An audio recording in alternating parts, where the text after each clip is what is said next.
They said the mountain keeps its secrets. At Silver Creek, the mountain kept it chill that September morning, a thin frost that had scabbed the churchyard and turned the breath of men to steam.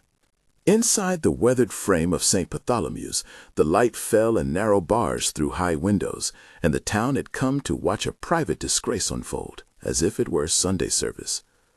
Harold Morrison stood like a judge in all but name, his coat clean, his boots polished, the banker's ledger folded under one arm as if a book of prayers.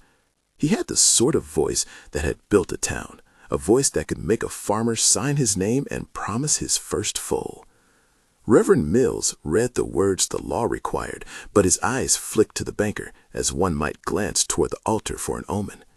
There was a hush. The broom of gossip had swept every pew. Ethan Walker kept his hands in his pockets to hide the shaking.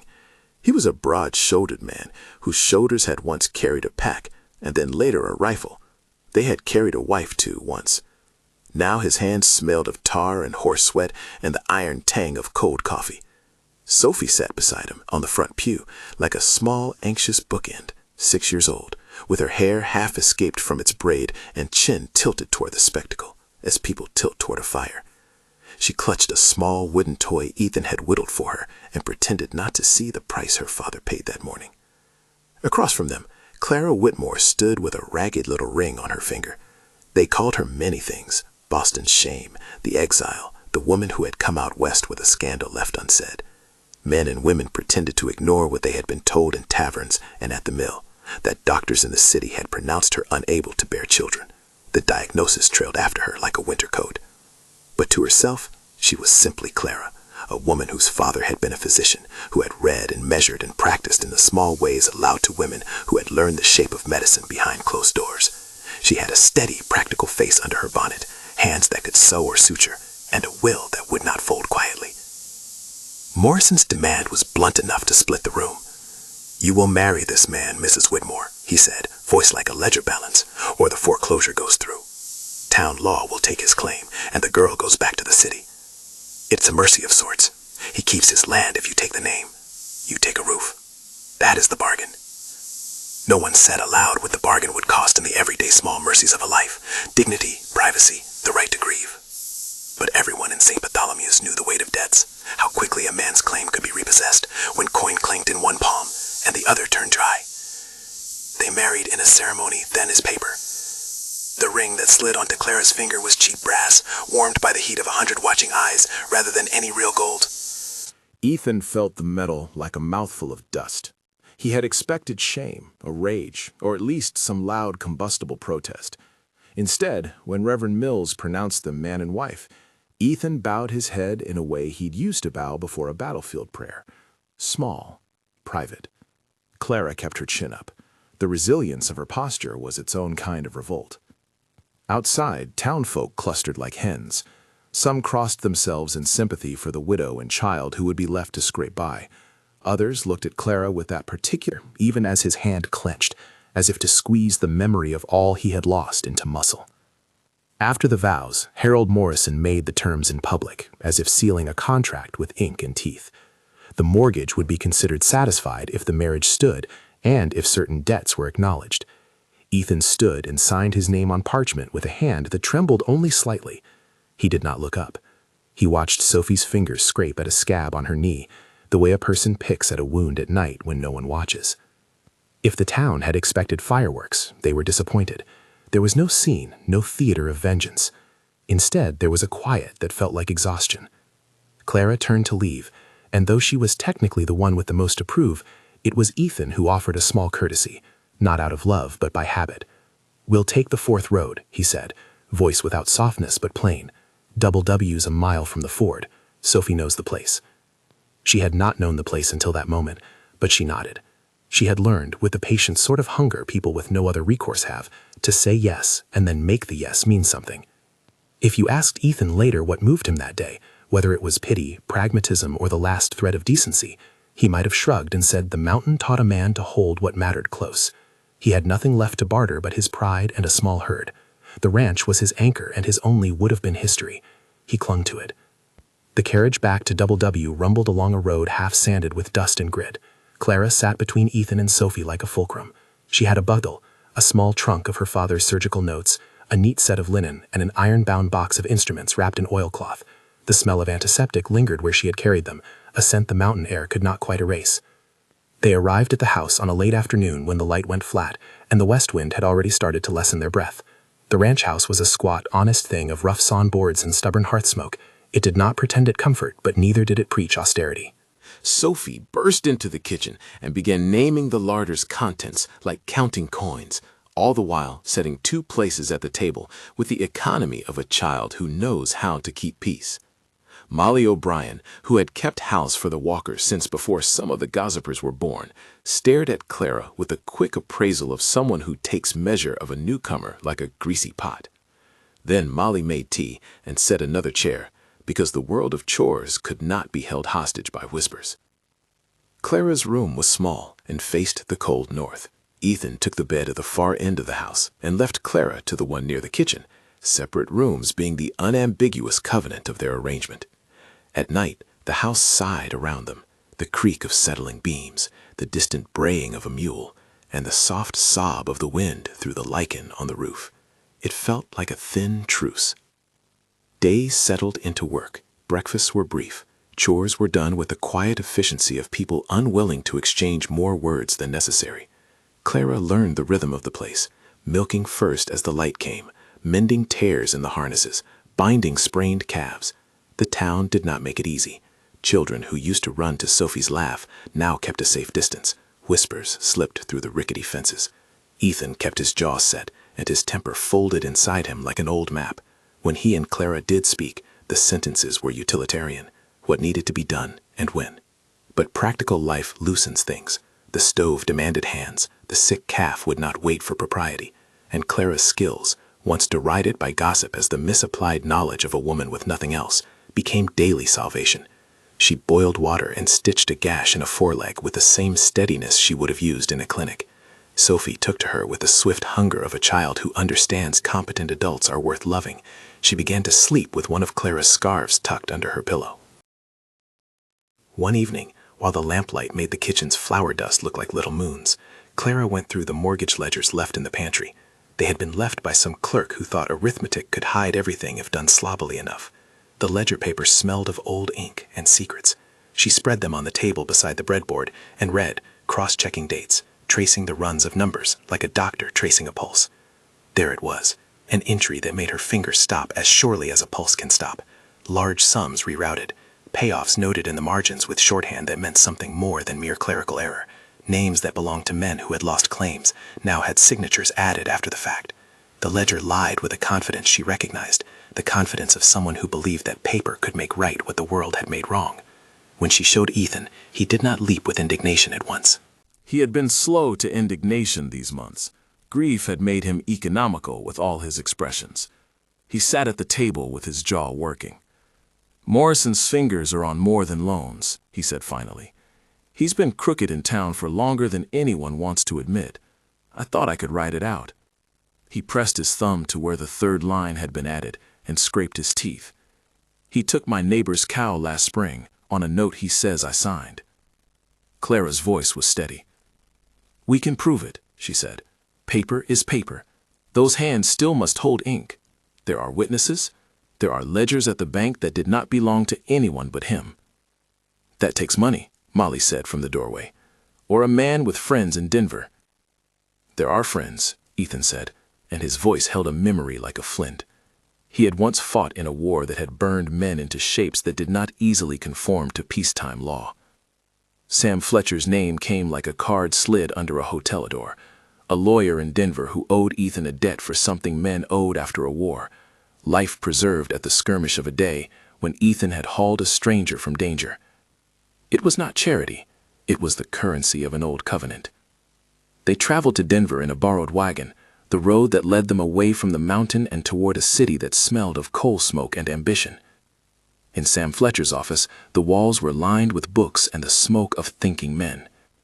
Sam himself was a man of soft accent and sharper conscience. He looked at the ledgers and at Clara's calm explanations and at Ethan's hands, hands that had steadied so many tasks and a face that held no small measure of war. "We can do this," Sam said, tapping a page. But Morrison will not cede anything without kicking up a storm. He'll call favors. He'll use Judge Bradley. He'll make claims that frighten good men who like their property and their peace. He looked at Ethan. You ready to be in the ring? Ethan said, I have to be. It was not a boast. It was a fact. The trip south changed the nature of Clara and Ethan's relation in ways neither intended at the outset. At first, it was merely pragmatic. They shared a room in Denver because rooms were expensive, and Sam Fletcher's clerk had a single bed to spare at the small hostelry that kept secrets between one-night travelers. The bed they had that night was honest and worn. It smelled of other men's tobacco and Sunday shirts. When they found themselves pushed close by a shared bout of cold that no blanket could entirely soothe, something softened in both. Sophie slept in a corner of the room, curled against the wall with her knapsack under her head, as if the world were a large enough place for now. The hotel's thin walls let in both the sound of a piano on the street and the city's distant clatter. Ethan lay awake with a small private watchfulness. He had been a man of few words for a long while. Even in the dim, his voice spoke like someone handing over a tool. You did good, he said to Clara, not with praise but with acknowledgement of competency. You kept the ledger straight. You kept her hands to what matters. Her reply was a small smile, just enough not to be mistaken. She listened to the sound of him breathing and felt an odd, disorienting tenderness, less a passion than the recognition that this was a man who could choose, and that choice had a weight. They had taken vows, but in the quiet of that thin room, without spectacle, choices could be remade quietly. Ethan had, once, vowed to place others before himself on battlefields. Something in the habit of that vow lingered like a scar that refused to savor. On the way back, the light on the prairie had a brittle hardness. They carried affidavits and witnesses in a bundle, and Sam Fletcher promised to put a petition before the county if they could get enough corroboration. It was the sort of work that pulled a town's seams open. Testimony, affidavits, the kind of slow-grinding justice that was not dramatic but effective. They returned to Double W a few weeks later with a sense of purpose. The house took them back without malice. Sophie ran out to greet them carrying a jar of pebbles like little coin. The cold had moved in, and the first snow dusted the lower slopes like flour. People in town watched them with a shifting curiosity. The wind had a new tone now, and rumor began to soften if only because facts had weight. Then the violence came, as violence does in the West, brief, cruel, and designed to be a message. One night the barn burned. Flames licked at the timbers like a live thing. Someone had cut the night's rope and set a blaze in the dry straw, and by the time Ethan and Tom the foreman reached the barn, the heat had already made the horses frantic. They saved what they could. Sophie's small pony, a hay bale dragged gallantly away by men with sleeves rolled, but not the grain that fed the winter. The smell of smoke clung to everything the next morning like a memory you could not scrub away. It was not simply a loss of property, but a declaration. Harold Morrison could reach into a man's life and take what mattered. Men muttered in the saloon. Women clucked and said the usual things. Some looked at Ethan with the old pity, and in that pity a secret relief for the town's balance. But this was not the sort of violence a man ignores. A week after the barn burning, there was an ambush. Ethan rode the ridge alone at dusk, checking the fences, when shots came across the brush. One bullet found him in the flank and threw him from his saddle. His horse ran, startled and unburdened, back toward the ranch with its bell clipped in panic, and it was the animal that carried back the first warning. A single saddle left empty on the trail, one glove under a bush. Clara, who had a habit of being where things needed doing, found Ethan on the slope before the last of the light had worsened. He lay on his side, his face pale, a hand pressed to his shirt where the blood had soaked through. The old habit of men in these parts is to bite down on a curse and keep it private. Ethan's curses had been mostly quiet for a long while, but he was now edged into a place where a man's courage had to be made of more than stubbornness. He tried to sit up, but the world tilted, and he looked at Clara with a look that was equal parts apology and plea. "Can you make it?" she asked, though the question was not about riding. "Can you stay still long enough for me to look?" He tried to say something, but his mouth only managed a small laugh that tasted of copper. "Damn fool," he said. "Damn fool not to have more sense." She did not look at his wound for drama. She laid him on his back beneath a cottonwood. The light was thinning, and the cold sank in like bees. She tore her scarf and made a tourniquet above the wound with the steady fingers of someone who had been taught to improvise. The land around them was quiet except for the whispering of wind and the small wound of a creek breaking over rock. She had medical training in the modest sense a woman of her station could claim. Her father had trained her with instruments in his office, and she had apprenticed in discreet ways to surgeons who were kind enough to let a curious mind learn. She worked with the single-mindedness of a person performing an exacting craft. She extracted the bullet with hands that did not tremble, using heated irons to sterilize a strip of metal, cutting away the ragged tissue with a surgeon's economy. It was not cinematic or heroic in the way town gossip might tell. It was honest, cold, and necessary. She used a needle and linen thread to bring his skin together. When Ethan glanced down, he saw not a thing of spectacle, but a woman making a small structuring of life out of chaos. In town afterward, rumor exaggerated what had happened. Men puffed the numbers, women added intimations of weakness. But Sophie knew the truth in the simple terms of a child. Clara had come home with Elias's blood on her hands and a look that was softer at the edges. Sophie tied a ribbon into Clara's braid as if to mark her as family. Ethan recovered slowly. He was not a man who easily accepted help. He had been taught in the war and by the land that a man's wounds were badges of a life spent. Yet to see Clara at his bedside, hands tucked under him like a quiet mercy, shifted something that had been a hard point in his chest for years. He woke in the night and watched the way she fed Sophie biscuits through clenched teeth and how she pressed a cool cloth to his brow. Their closeness did not bloom like a sudden rush. It crept in the small acts, a cup of coffee without being asked, a shirt warmed by the stove, the lightening of burdens that in time became habit. When he finally stood again, it was not with limp triumph, but with a recognition that he was beholden to people in ways he had not been since his young manhood. He bore the mark of the fight, the narrow, jagged scar that began along his collar and ran up toward his shoulder. It lay like a pale river beneath his skin, the sort that told stories if people bothered to look.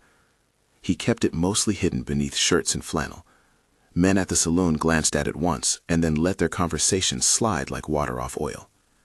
But the strike at the heart of this was not simply that Ethan had been wounded. It was that Morrison had not been content to force marriage and threaten property. Morrison was tightening his control like a noose. He sent men to the county house to claim false liens. He whispered to Judge Bradley the sorts of promises a judge ought not to accept, and he bought silence with favors.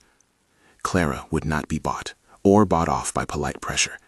She took the things unwelcome in St. Bartholomew and made them useful. She sat with Sam Fletcher's clerk and outlined dates, times, notations. She wrote out a list of witnesses whose names the town would, reluctantly or willingly, record. The woman they had once called infertile now seemed, in the townspeople's private retellings, full of a relentless capacity to read, to stitch, to sign, to testify. There were moments of tenderness between her and Ethan in this stretch that felt less like resolution than healing. One moonless night after a hard day of gathering testimonies, Sophie fell asleep with her face pressed to a book Clara had taught her to read. Ethan found them, two small shapes in a lamplight pool. He stood there a long time, the way one stands at a window looking at rain. He put a hand on Clara's shoulder, an unassuming place, neither intimate nor distant, and said her name, not with distance, but with a single syllable of recognition. "Clara," he said, "you did right." She turned her face to him, and in the dim he saw a tiredness that was not defeat. "We did what we could," she answered, and then, as if to both steady and unburden herself, she added, "I'm not here to be anyone's charity, Ethan. You own your home. I'll be content to help keep it." He nodded, because there was a man's pride in him that wanted to protect that space for her. He did not yet know how to say the things the mountain had taught him to keep hidden, that some men measure worth by wounds and by the people they could not save. But he understood duty. And then, as if to test the air between them, he reached up and brushed a hand through Sophie's hair. Small, domestic things had altered what each meant to the other. Behind them, though, Morrison widened his net. He began to use his influence with Judge Bradley to issue writs that did not look like theft so much as legalism. He pulled strings at the county clerk's office. Men from the bank made late-night visits to the Double W's range, asking Evan, a hired hand, to sign papers he did not understand. Morrison's men smirked in the saloon as if they had won the only important kind of war, the one that reorders pocketbooks. Clara felt the world narrowing again. She moved with a new caution now, knowing the cost of plain action. She took to walking the ridge at dawn to gather names, to speak with those who had been on the edges, old men who remembered when Harold Morrison had been merely a clerk, women who owed a favor and could balance a testimony on the tilt between courage and safety. They made one more attempt to solidify evidence. Sam Fletcher wrote letters, and the rusted bureaucracy of the county buzzed like a trapped insect. They planned to present their case to a federal marshal if the judge fell too easily into Morrison's pocket. Sam Fletcher's face tightened in ways that showed a man who knew the law's slowness. "You will need more than courage," he told them. "You'll need witnesses who will stand in court and say what they saw." Clara gathered them. Molly stood up and spoke about accounts. A neighbor who had once been in debt declared with a rough throat that he had never signed a certain paper. Even a clerk from the post road stepped forward. One by one, small, brave people stepped out from cloistered safety to say what they had seen, and with each testimony, Morrison's web showed loose threads. But that kind of bravery asks a price. A town that has thrived on a certain equilibrium does not often like its foundations rattled. The ambush that had wounded Ethan was only one of Morrison's ways to reassert his will. Another came in the shape of whispers that could harden into violence. The night before they were to meet a Denver investigator, someone slashed the axles on the wagon meant to take them. Another night, the feed trough was salted. These acts, small in themselves, added up to a climate of intimidation. The community grew skittish. Men who had looked ready to stand in court found other obligations suddenly more pressing. The question that floated in the sheriff's office, an office that in this county was a long wooden desk and a man with ink stains, was whether the law's seldom shoe could stand in a town when the banker walked in and took the floor. Ethan felt the pressure like a tightening line round his lungs. He had lost so much already, first his wife to fever years ago, then the little town's faith that a man could live without constant bargaining, and the threat now was to the ground he loved. He thought of Sophie and her small hand, of Clara and her steady humor, of the porch light that had come on since she arrived. He had learned to read the land and to read scars. It seemed to him Maggie O'Brien's tired face, Sam's furrowed hands, all of them were on the line. On a bitter morning, when the light was as thin as a coin, a deputy came by with a note that someone had seen a man from Morrison's crew near the creek. The sheriff, a hard-featured man who went by the name Mallory, though in the town he was often called the sheriff without fanfare, came by with a small retinue. He wore a heavy coat and an expression that belonged to men whose job was to keep the peace unless the paymasters wanted otherwise. The sheriff's office was a place of measured law, but it was also a place of pressures. Mallory had to balance the scales of justice against the tendency of men like Morrison to keep the town's coins. Words were exchanged in low tones. Ethan's temper, which had been a cord taut for too long, frayed. He and Mallory talked in the yard under a sky that promised snow. There was no grand screaming, but the air between them felt charged the way the world feels just before lightning. Ethan could feel the village listening. This was not merely an argument about land. It was a confrontation about the town's soul. But events had a way of moving faster than debate. That afternoon, they found the stable at the edge of the property had been tampered with, and the men who came were not there merely to call for calm. They came with the violent impatience that belongs to men who think a little arson is the grammar of power.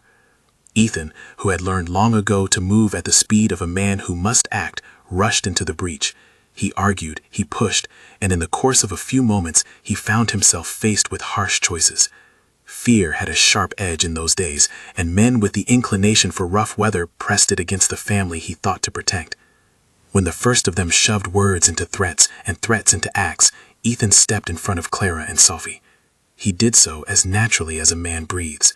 He bore the brunt of a shove that sent him stumbling. They left with laughter that had the thinness of triumph. They left with the barn doors echoing behind them, and Ethan's knuckles split in the cold like new kindling. He returned to the house with his shirt torn and an ache that was not only physical. He undid the buttons and saw, under skin and hair, the quilt of his past wars and work. Scars, pale and ridged, the evidence of living.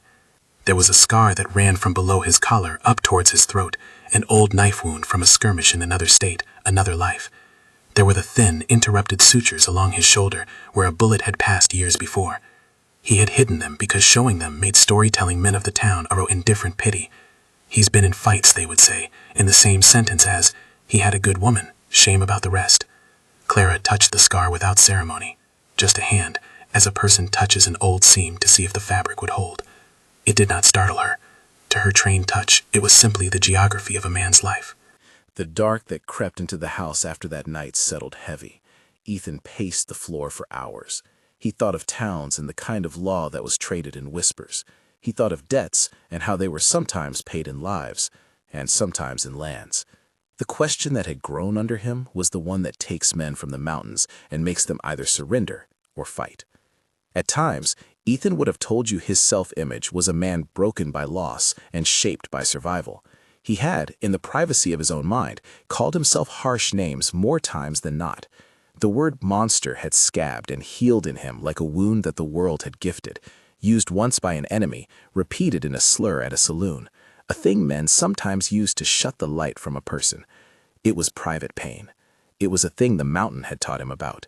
Scars make a man legible to pity, but not necessarily to love. But Clara knew this was not the whole story. She saw a man whose scars were proof not of moral failure, but of having stood at places where the land and duty met. When she sat with him in the lamplight and watched him rub the place where the bullet had lodged, she saw not a monster, but a worn collection of protectiveness. She did not romanticize his violence. She simply saw the shape of a person who had kept his daughter and his home, and kept going. The next day they began to gather the testimonies, and Sam Fletcher moved like the man he was, methodically, stubborn as any man that has to unfold law from a skein of favors. They made lists and took long walks up to the post road to find witnesses. Molly helped by coaxing older men to speak their truths. The town's ledger clerk, with hands that shook and an eye that could not lie, left a thin, secretful list of entries he had once been ordered to add. And yet the hostility had an arc. It went from quiet intimidation to open threat. The sheriff's presence became a hinge. It was Mallory's office the town would watch, waiting for balance to tilt. People came and spoke in huddled voices about what would happen if the law bent. Men like Morrison could twist paper into prisons, and for all the brave talk that fluttered through the Double W's kitchen, it was the fear of the printed note that made men sleep poorly. On a night when the snow had begun to fall thin as dust, a messenger arrived with a single line. A man in a suit, one of Morrison's, had been seen making a light call at Judge Bradley's home. The evidence was materializing in front of them, and the townspeople were deciding whether to put it into words that might kill comfortable lives. Clara and Ethan Need the coming days held a fight not just for property, but for the right to a stable, honest life. In the small rooms in the frost-locked kitchen, they prepared. They gathered lists and polished their courage like silverware. Sophie, who had learned to shoot and to read under Clara's patient tuition, listened to the grown folks talk and formed an image of a future that was either plain or full. Her small hand in the night sometimes crept into Clara's, and the older woman would squeeze it.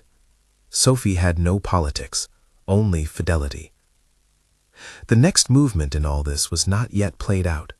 The town hummed as if waiting for a kettle to break, and night after night the wind took the shape of what would be.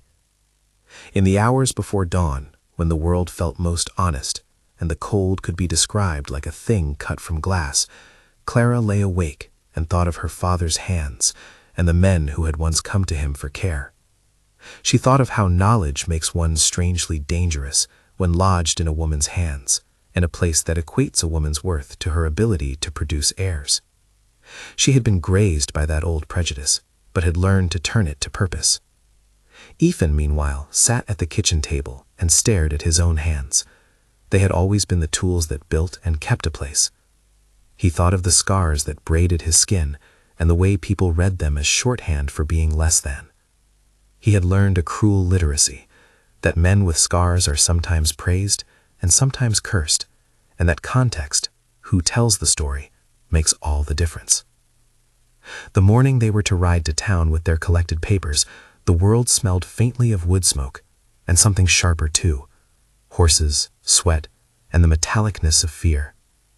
They hitched the horses and saddled up. The sheriff came by with a neutral face, and Mallory's hands rested on his not quite empty desk. People watched them go. They had testimony, and paper, and Sam Fletcher's careful note. They had a child who believed them. They had each other. What they did not yet have, not in their hands, was the way in which the world would judge scars and motives, and decide who would be the one to bend. They could not yet imagine the moment when the county's slow gears would have to face the point where individual courage meets the law's weight. They could not yet see that the thing that would swing the town's heart was not only ink and testimony, but a revelation of bodies, and a man's willingness to name himself what he had been called, so that others might be spared. They rode out at a pace that cut through the cold, horses' breath clouding the road, the cart rumbling behind with papers wrapped in oilcloth. Mountains kept their silence, and the town watched their progress like a congregation watching for a sign. The stage was set. The next steps would ask everything of them: courage, witness, the intimate exposure of old wounds.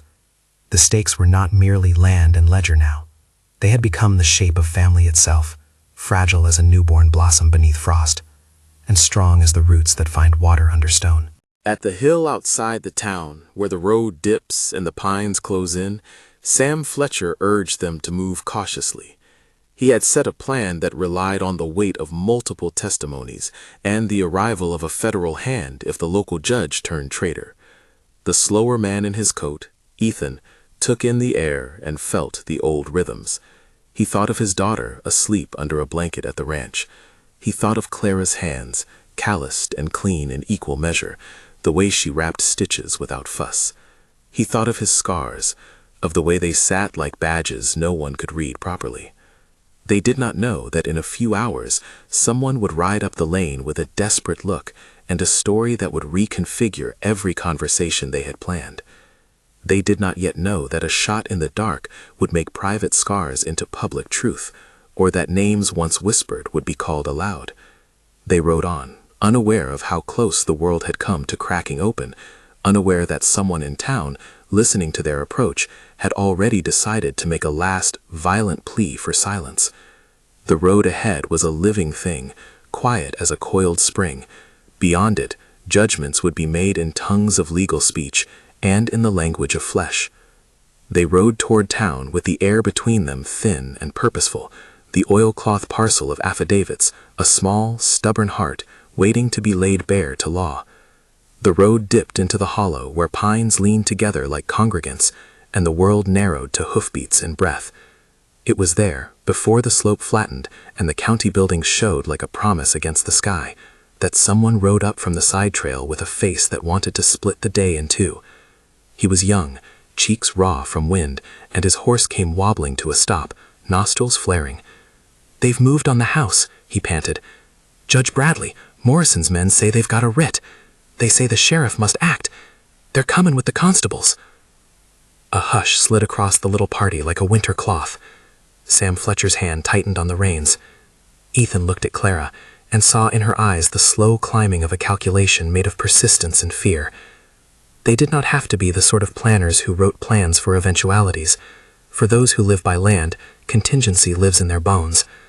But the gesture that carried their papers now felt suddenly small and brittle. They galloped back, dust rising in thin ghosts. The town lay low beneath a late sun that made everything look honest and old. Men stood in the square with collars up and hard faces. At the Double W, smoke from the kitchen rose in a thin column that promised ordinary warmth, while beyond it, a gathering of men with papers and the sort of blank certainty that comes when money thinks itself law waited in the lane. Sheriff Mallory stood a little apart, his coat buttoned and hands open but watchful. The writ in his palm was the sort of thing that had the air of being irrevocable because someone with coin had signed it and landed it on a desk. Morrison stood at his shoulder like a man who thought himself a town's backbone. He had the affable cruelty of a man who never learned to see faces as people. He had Judge Bradley's clerk with him and two of his own, and their impatience smelled faintly of whiskey and paper. "You let us take inventory, Sheriff," Morrison said, as easy as a man counting hay bales. "We have authority. There are liens not yet satisfied." Mallory's jaw was a ridge of angle. He had a duty to uphold, and he had the ledger in his hand. But law in a place like St. Bartholomew lived in the interpretation of a man as much as in the ink on a page. The sheriff looked between the papers, the banksman, and the mammal of a child who poked her head from the kitchen door with Sophie's untroubled curiosity. He saw Molly clutch a pan as if it were a shield. He saw Clara standing with her shoulders squared in a way that did not invite mercy but demanded straightforwardness. "Mr. Morrison," Mallory said slowly, "you serve a writ and I'll do my job. But if there's a claim to prove—" He tipped his head toward the house, where Sam stood with his affidavits like a lawyer's shield. "It's for the court. I don't take sides on the road, only when I'm certain the law compels it." Morrison smiled the smile of the man who spends his life making certainty by buying smaller certainties. "There's little question, Sheriff. The judge's order is plain." "You'll have to let them collect their things," a voice came from the lane.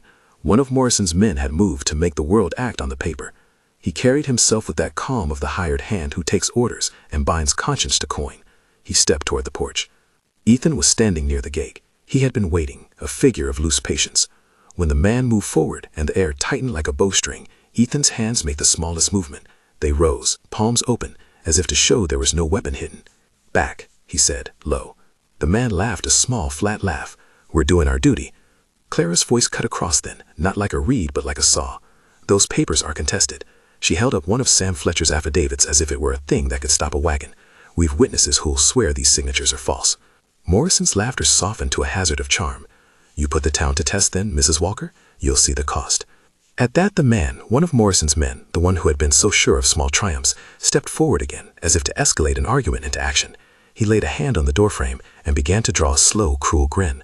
The world narrowed to the sound of a glove squeaking on wood and Sophie's small breathing, and in that narrow moment, the ledger in Mallory's hand looked like a blade that could be wielded without the feel of it.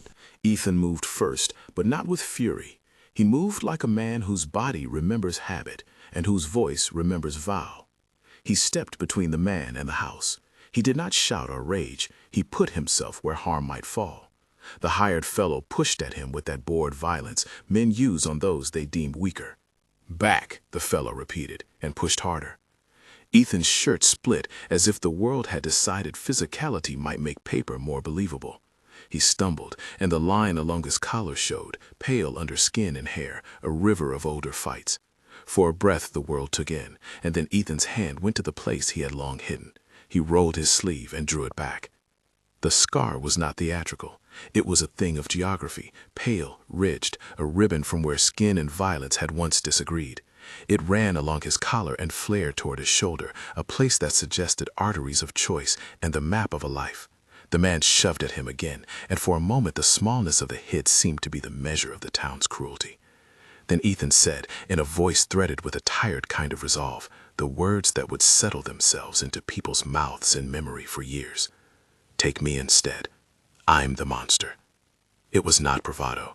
It was a sacrifice made of the only thing Ethan had left to barter, the image of himself as a man who could be blamed, who would take on the blame if it spared others. He said it not as a plea for martyrdom, but as an offering, an old habit of men shaped in places where survival meant handing one's wounds forward so others could be whole. The lane seemed to still at that line. Mallory's hand tightened on the paper and then loosened. There was something in Ethan's face that unspooled rumor and panic, the way the light hit the pale river of scar and made it honest. He had exposed himself, physically and symbolically, and the town's shorthand failed. Men who had been ready to cheer a strong arm now watched as a man shouldered the worst name to defend two others. Morrison smiled then. He stepped forward as if to seize the moment by meaning. "You can play the martyr, Walker, but the law." "The law is not your ledger, Harold," Clara said, and her voice had that steady incredulity of someone who expected better from men who thought themselves respectable. "You have papers forged and signatures added. You hide under ink and coin." Morrison's mouth hurt as the town began to look at him with something more than resigned acceptance. Mallory's eyes flicked from the writ to the woman who spoke and to the scarred man who offered himself like a shield. For the first time in the morning, the sheriff's face betrayed a human calculus rather than a man reading only ink. There was a pause, not staged but real. It was the breath between two acts that could have gone either way. People in the lane leaned forward, the way a congregation leans toward a preacher's sudden honesty. Sophie came to the gate and peered, small head atop a child's neck, and the clarity of a child's faith and protection hung in the air. Mallory folded the paper slowly and sheathed it into a coat pocket. "No man takes a man's child or home without law," he said, and there was in his voice the strain of a scale finding balance. "We'll set this on the docket. If the papers are contested, then contest them in court." Morrison's hand found his pocket where his temper was always kept. He did not like being told no, where his money could not reach. "You'll be sorry for this, Sheriff," he muttered like a winter wind. "You'll have your day in court," Mallory answered, and though his voice held the small strength of a man who prefers not to be tested, he added, almost to himself, "if anyone can make it stick." Sam Fletcher moved then, stepping into the frame that law gives to men who work in ink. He spoke measuredly to Mallory, handing over affidavits and witness names. He spoke of a federal petition he was prepared to file if Judge Bradley proved uncooperative. He reminded the sheriff that federal officers could be called if local courts bent under pressure. The mention of a federal hand had weight. It drew Morrison's eyes like a man sensing a trap. The afternoon broke open into the sort of procedural slow that men had expected and feared. The sheriff took depositions in the lane. Neighbor by neighbor stepped up on porches that felt suddenly like altars. Molly swallowed her fear and told her truth about ledgers. A clerk from the post road, who had been timid under Morrison's earlier smiles, handed over a list of his own hand, annotated in faint ink. Dates, entries, signatures. The town's center of gravity shifted incrementally, like a scale where small weights make a subtle difference. But even while law found its voice, Morrison's appetite for quick endings did not cool. The next day he arrived in Denver for a hurried parley with Judge Bradley, and the judge, more inclined these seasons to keep friends than to court controversy, tried to soft steer the process. He called for delays and hearings postponed for clerical necessities, and his clerk's ledger changed color in the way schedules change when a man puts his ear to the coin. That only made Sam Fletcher more adamant. He wrote a letter for the federal marshal, a man named Elias Hartwell, who had a reputation for an even, if stubborn hand.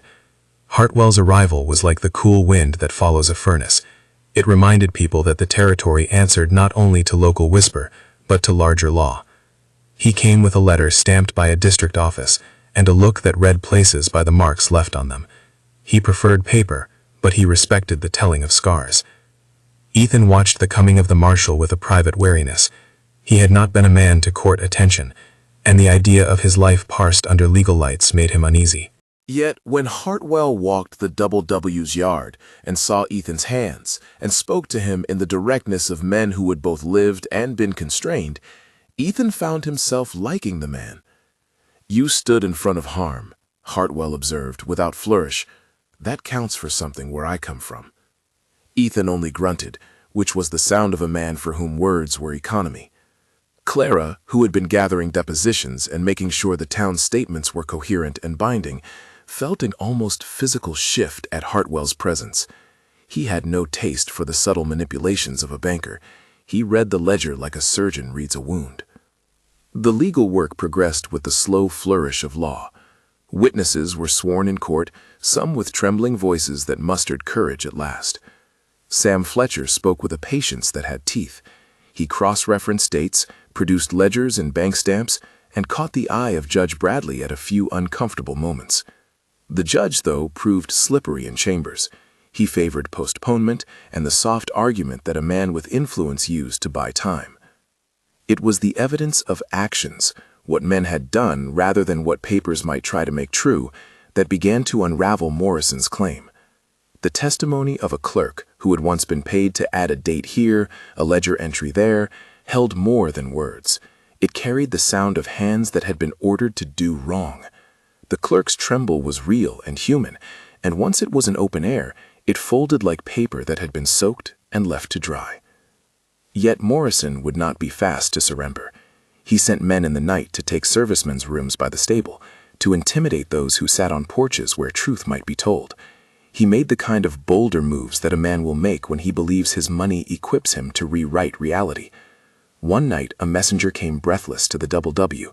Judge Bradley had issued another stall of a writ and had scheduled a hearing at a date that pushed the whole matter further into a limbo where Morrison could continue his pressure.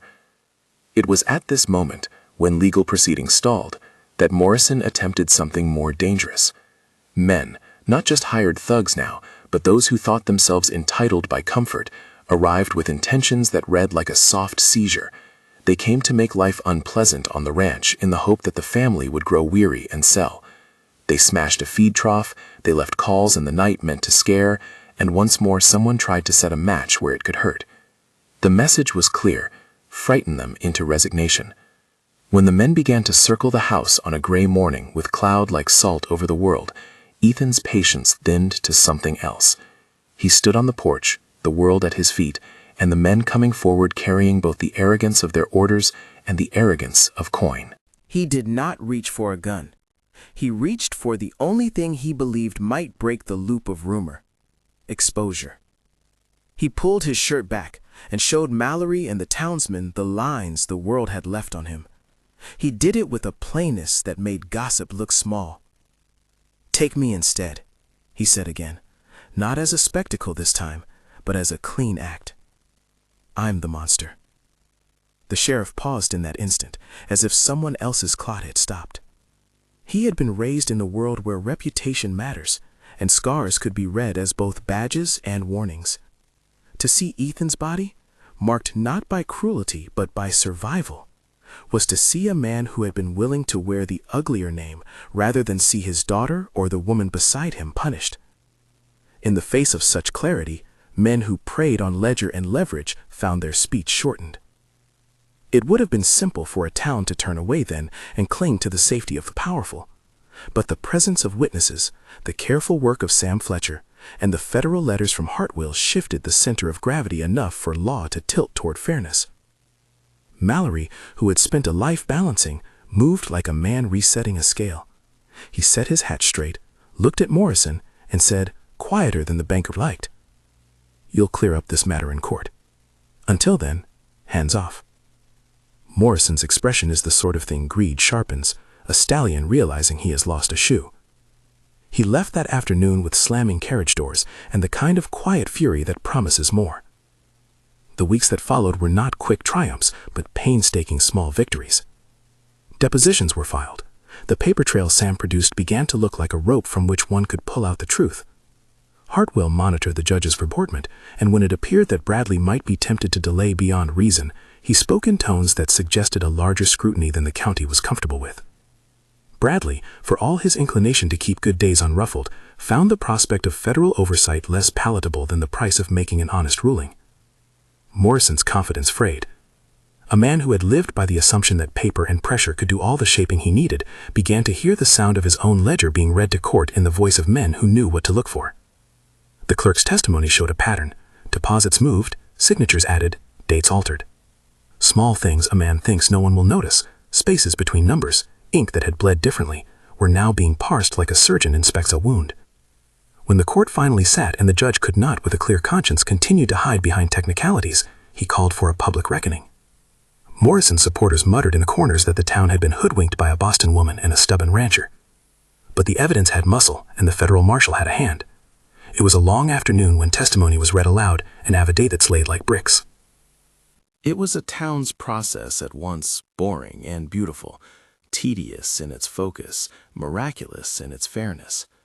Morrison, faced with a thick bundle of facts and a prosecutor who did not relish theatricality, found that the town he had thought pliant could be moved by paper and courage. He left the courthouse that day with less swagger than he had arrived with. When his men slunk away, the air felt different. People who had kept their heads down for fear of losing coin looked up and found their neighbors standing with them. There was no dramatic hanging of a man in the square. This was not the language of frontier vengeance. It was the slower, cooler work of law, indictments filed, arrests made by order of the marshal.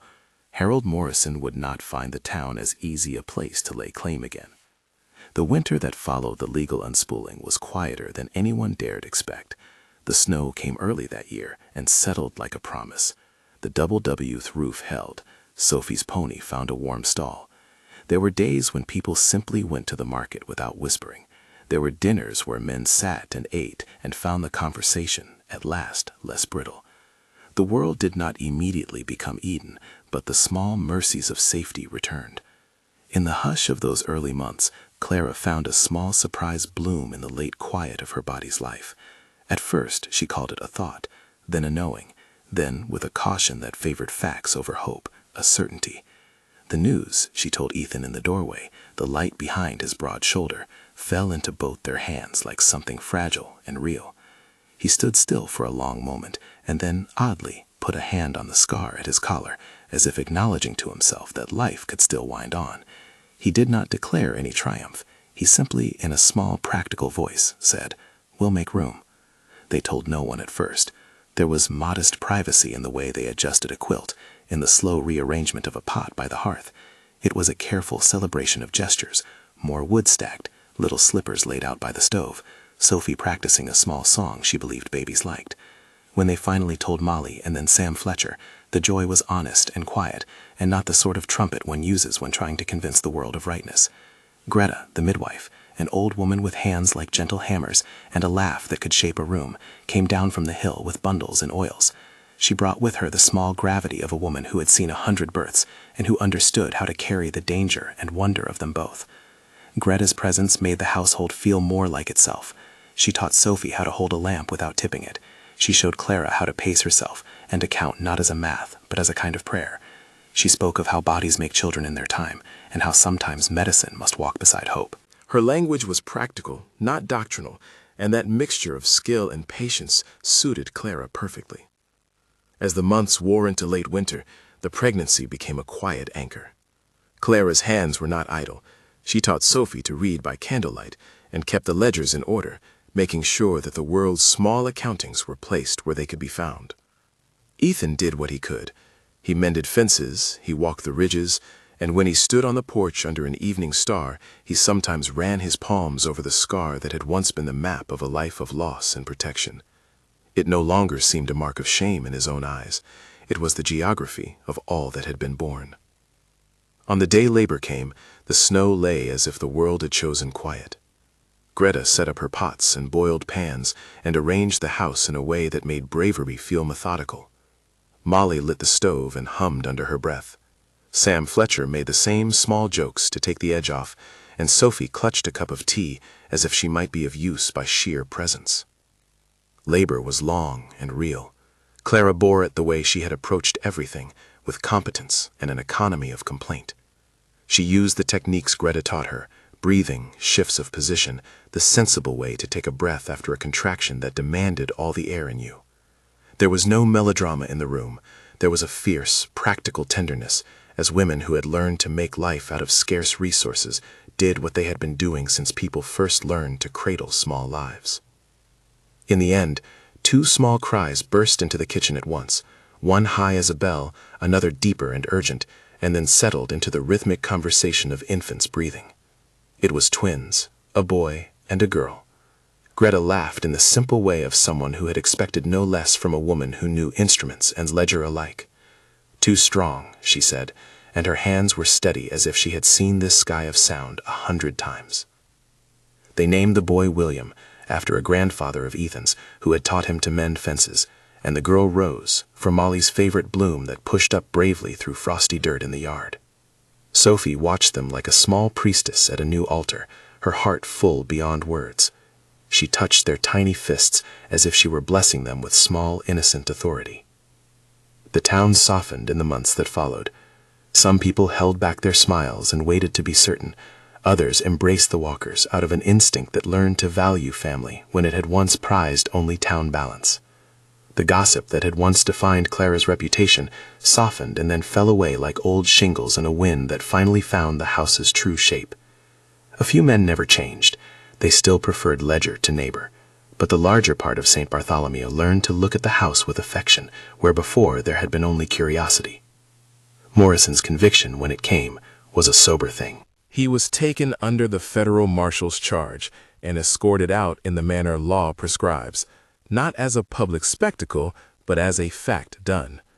He left with a small train of men who had once followed him and who now found themselves obliged to obey a different kind of order. The court did not punish him with spectacle. It made him answer for the ledger he had written. It was enough. The town, once held in a grip of whispers, found itself able to breathe again. Ethan's scars, which he had once thought the map of disgrace, became in the town's eyes a record of sacrifice. Children pointed at the pale ridges and asked questions. Old men swallowed memories of past misjudgments and nodded as if they had been given a lesson by the simplest of acts, the willingness to be a shield. Clara did not change in the ways that mattered. She remained pragmatic, competent, and direct. But something had softened in her life's edges. Sympathy had moved from being an obligation to being a chosen affection. In the quiet evenings, with the stove set low and the twins tucked into a cradle, Ethan would stand at the window and watch the mountain's silhouette outline the sky. He would run a hand over the scar that had changed the course of a town's judgment and consider how a single named admission, "I am the monster," could pull the leash off gossip and make men see differently. He had not declared himself monstrous because he believed it. He had declared it because some names have a capacity to take on the weight for others. The name did its work. Clara would come and stand behind him with a small mug of tea. She would lay her hands where his shoulders met the air, and sometimes she would whisper things that had no need of being dramatic. "We have a life now," she would say simply. "All the rest is work." The work was honest. They repaired the barn together. They planted a winter garden that surprised them in spring. Sophie learned to shoot well, not because of menace, but because safety is skill, and skill keeps a child from danger. She taught the twins to listen to stories of mountains and of small practical miracles, the way a saved animal might return home, or how a borrowed tool could save a day. The town's altar of gossip never entirely ceased. That is the way of small places, but its edge was dulled. People who had once pretended knowledge of Clara's body now learned new facts about her mind, that she could stitch a wound, that she could read a ledger, that she could coax a stubborn hen back to nest. They learned to speak of Ethan as a man who had borne pain, not in show, but in steady guardianship. Years later, a child in the town would ask Sophie, now older with her own small band of scars, why Ethan had used that language in the lane at the old gate. Sophie would think for a moment, and then say, with the balancing wisdom of a child who had watched adults make hard choices, "He thought his scars were ugly." He said they were monster marks, so people would stop being cruel to the ones he loved. That was not the full truth, for truth in a life is many things. The full truth was that Ethan's scars were evidence of a past he could not escape, and that in choosing to wear the name of monster, he refused to let fear of his own past define the people he loved. He held his name like a shield, so Clara and Sophie and the new twins might live without being branded by rumor and ledger. In the evenings, when snow painted the world soft and Greta's laugh still echoed from the hill, the family would sit together with a book, with a knitted sock, with the easy clutter of a life that was theirs. The mountain outside kept its secrets, yes, but in the house they had made, they kept their own, small, honest things, like the place a baby's breath shifted at midnight, the sound of Molly's spoon against a pot, and the clean clink of ink on a ledger made straight at last. Ethan's scars healed into the map of his life that morning by the gate had shown a town how to shift, how through a single act of self-sacrifice the world might be made fairer. He would never call himself a hero. He would not court the attention that stories crave. He simply had shown, by exposing what he had thought uglier in himself, that there is a kind of courage in being willing to bear a hard name for the sake of those you love. When the first spring pushed green under the snow and the twins crawled at Sophie's feet chasing a sunlit dust mote, Ethan walked the fence line and let his hand rest along the rail. Clara joined him and leaned against his shoulder without ceremony. "You did what you had to," she said, and there was no flattery in the phrase, only the plain praise of the life they had stitched together. He answered by taking her hand and letting his thumb find the pale ridge at his collar. "We did," he said, and the pronoun felt accurate. They had been acted upon by circumstance and choice, but in the end they had chosen one another. The mountain kept its secrets, as it always had. But in the warm kitchen of the Double W, where two small voices now learned the sound of a parent's name, those secrets were less merciless. Old misjudgments gave way to new stories that were steadier for having a witness. A man's scars no longer read as the proof of a monster's heart, but as the ledger of a life that loved fiercely enough to stand between harm and the people he cherished. If this story found its way to you and moved something inside, subscribe to hear more tales of people who choose courage in quiet places.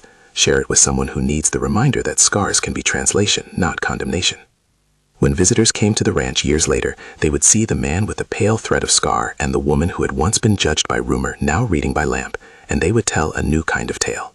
They would tell of a sheriff who learned to look at scars and not only paper, of a lawyer who kept his faith in the slow work of proofs, of a federal marshal who reminded a town of the reach of law, and of a banker who learned that coin could not write every story.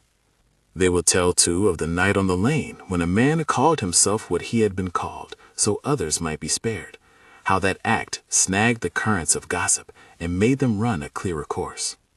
They would tell of the twins, of Sophie teaching them to read, and of Molly's laughter that, like a good stove, warmed everything it touched. And if a child, decades on, should ask about the scar across Ethan's collar, the answer would come simply, without legend. He wanted to be the one who took the hurt, so we would not have to.